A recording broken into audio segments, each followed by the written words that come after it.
Halo semuanya, selamat datang di channel Bagus Arta Kusuma.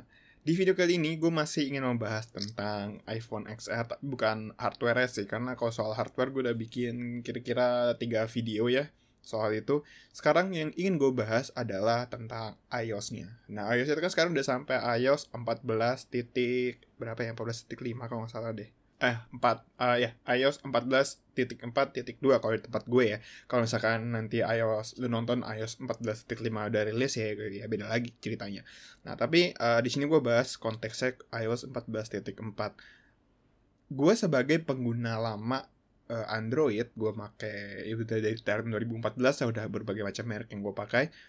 Gue merasa ada beberapa hal yang gimana ya? Orang selalu bilang iOS itu lebih unggul, lebih user experience-nya lebih baik, tapi menurut gue nggak juga gitu, nggak memang ada di beberapa aspek lebih baik, tapi tidak superior itu. Ada beberapa hal yang menurut gue di Android itu lebih enak dan di iOS itu tidak begitu enak. Nah, video ini akan gue bagi dalam 2 part ya. Yang pertama ini gue akan bahas tentang hal-hal yang gue nggak suka di iOS 14.4 ini kalau dibandingkan dengan Android. Di sini gue ngomong Android dalam konteksnya Android 11 ya, yang udah dipakai sama si Galaxy Note 10 Plus dan Android 11 yang juga dipakai sama beberapa HP yang ada di tempat gue. Gue tuh sekarang ini megang ada Note 10 Plus yang punya gue, terus juga ada beberapa HP lain, terutama Oppo ya. Ini kan HP tes semua. Kalau pengen lihat review-reviewnya bisa ke channel Next Trend. Jadi aku pakai Android 11 juga. Terus juga gue ada Zenfone 5 yang masih pakai Android 9. Nggak tahu, nggak dapet upgrade ke Android 10 kayaknya itu HP. Tapi ya gitulah. Nah, untuk di part 2-nya nanti gue akan jelasin beberapa hal yang menurut gue iOS ini lebih unggul dibandingkan Android. Jadi jangan lupa untuk subscribe ya, karena nanti update videonya gue selalu berusaha untuk bikin video seminggu sekali. Oke, pertama, apa yang menurut gue jelek di iOS adalah widget musik. iOS 14 itu memang terkenal dengan widget-widgetnya ya. Gue akuin beberapa widgetnya lebih bagus, tapi ada satu widget yang menurut gue tidak sebaik Android, yaitu widget musik. Terutama hal ini Spotify ya, karena yang gue pakai itu cuma Spotify, gue nggak pakai Apple Music. Nah, kalau di iOS ya, tampilan widget itu seperti ini nih. Nih, bisa lihat nggak? Ya, cuman estetika aja sebenarnya, cuman gambar-gambar playlist aja. Nah, tapi kalau di iOS, kalau di Android seperti ini. Lihat apa yang beda? Ya, ada tombol kendali musiknya. Ada pause, next song, sama previous song. Sama ada judul, ada artis, ada cover album ya. Cover album sebenarnya nggak begitu penting ya. Yang penting tuh sebenarnya tombol pengatur musiknya ini. Dia bisa play, bisa pause. Kadang kalau di Android gini doang. Kalau di iOS gini doang. iOS tuh sebenarnya bisa juga sih kalau kalian mau ngatur musik lewat control center yang tinggal tarik dari atas ke bawah. Bisa ngatur dari control center, atau kalau misalkan dimatiin ya. Nah, nanti di sini tuh ada ininya, ada kendalinya di sini kan. Tapi menurut gue kalau kayak begini, ini akan lebih praktis nih ya, kayak di Android nih. Dan ini berlaku di hampir semua Android deh. Soalnya gue nggak pernah pakai HP Vivo sih. Kalau Xiaomi gue pernah pakai dan sama caranya. Kalau yang lain-lain gue belum pernah pakai. Nah, tapi kalau yang di Android seperti ini salah satu menurut gue keunggulannya Android soal widget music. Oke, yang kedua, game mode. Ya, nih di iOS tuh nggak ada game mode sama sekali nih. Gue nggak tahu ya apakah semua orang menganggap game mode ini penting apa enggak. Tapi menurut gue game mode ini cukup penting karena membuat tampilan library gue tuh jadi lebih rapih gitu. Karena biasanya semua game akan masuk ke game mode ini. Nah, kalau di Android tuh hampir semua brand itu punya custom game mode sendiri. Kalau di Samsung tuh namanya Game Launcher. Tapi kalau di Oppo tuh Game Space. Dan menurut gue Oppo salah satu yang terbaik sih kalau soal ruang game itu, karena di sana banyak banget pengaturannya. Fiturnya juga banyak yang bisa ngeblok notifikasi. Nggak cuma ngeblok sih, kayak kalau ada chat itu bisa disamarin jadi kayak running text. Itu menurut gue brilian banget. Sedangkan kalau iOS ya udah gitu doang. Cari gamenya, tekan udah main. Kalau ada notifikasi ya muncul dari atas tiba-tiba ganggu, ya udah. Seperti itu, apa adanya. Selanjutnya itu adalah soal PIP atau Picture in Picture. Dalam hal ini YouTube ya, karena itu yang lebih sering kepake sama gue.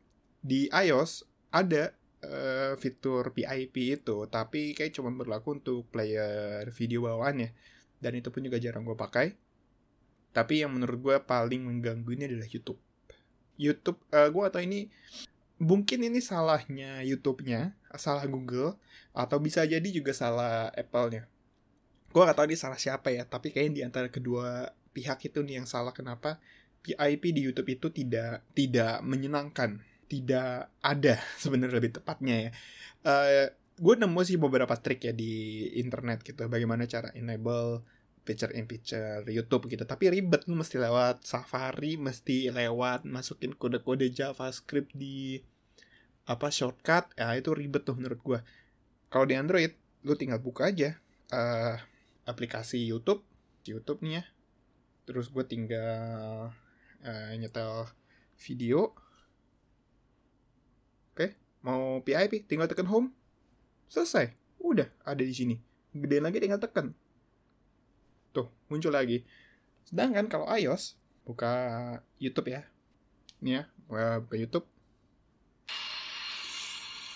nih YouTube, gue tekan balik ke home, nggak ada. Suaranya ada sih, karena kan gue YouTube Premium ya. By the way tadi juga YouTube Premium, udah nggak ada, cuma suara doang. Mau masuk lagi gue mesti ke Recent Apps, tekan baru kebuka lagi tuh videonya. Ya gue berharap sih YouTube ataupun Google bisa bekerja sama ya untuk mengenable picture in picture YouTube di iOS ya, karena menurut gue sangat bermanfaat sekali ya kalau gue lagi pengen nonton YouTube yang pendek-pendek tapi lagi di kereta misalkan gitu ya, terus tiba-tiba aduh gue pengen lihat jadwal tapi gue nggak pengen ketinggalan apa yang lagi gue tonton.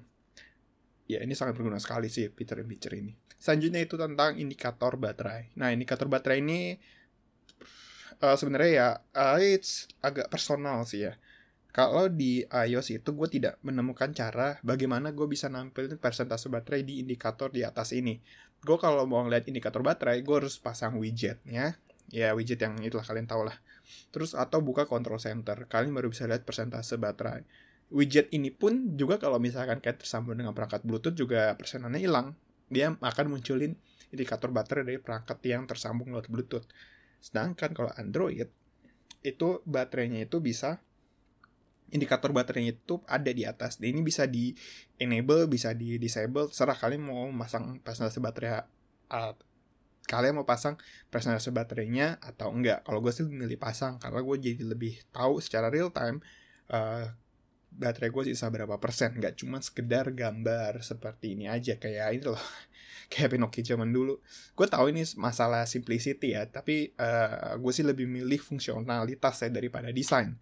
Gue berharap sih nanti iOS selanjutnya bisa kasih pilihan lah kepada pengguna gitu untuk enable baterai, indikator baterai atau enggak. Yang terakhir ini adalah soal ini kebiasaan. Jadi gue kalau perangkat Bluetooth gue kan sering gue gonta-ganti ya. Bukan saya gonta-ganti itu kadang gue pasang ke HP, kadang gue pasang ke komputer, kadang gue pasang ke HP yang lain gitu. Jadi dia nggak bisa langsung auto connect ketika Bluetooth-nya nyala. Harus bukan di pairing sih sebenarnya lebih tepatnya, harus dipilih lah. Nah, kalau di Android itu, kalau di Android kalian tinggal tarik seperti ini. Ini kan ada logo Bluetooth ya. Tinggal dipilih aja, tinggal ditekan. Langsung muncul daftar aplikasi, daftar perangkat Bluetooth yang terdetek. Kalau iOS, kalian harus ke Control Center, Bluetooth ditekan tahan, tekan tahan Bluetooth lagi. Nah, baru muncul daftar perangkat Bluetooth yang terdetek. Bukan ya terdetek atau pernah terpasang lah. Itu stepnya berarti harus 1, 2, 3 step untuk dapat ke menu pilihan Bluetooth-nya. Sedangkan kalau Android 1, 2, udah 2 kali step aja.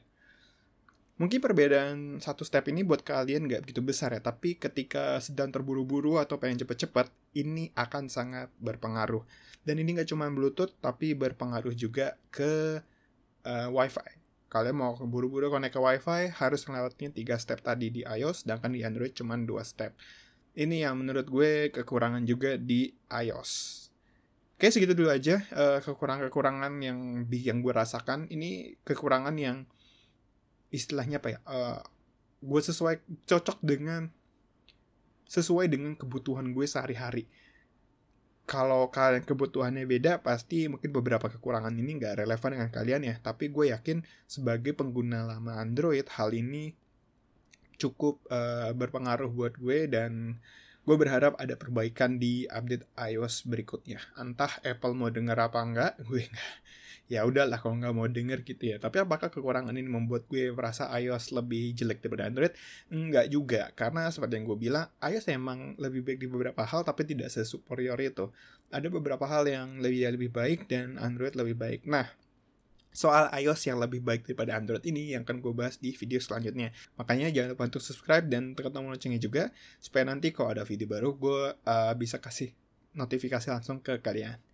Oke, gitu aja. Sekian dari Bagus. Jangan lupa untuk like dan share video ini. Terus juga di kolom komentar pendapat kalian, atau mau diskusi sekalian, boleh banget nih tulis di kolom komentar. Jangan lupa follow semua sosial media gue yang ada di deskripsi. Sampai jumpa di video-video gue berikutnya.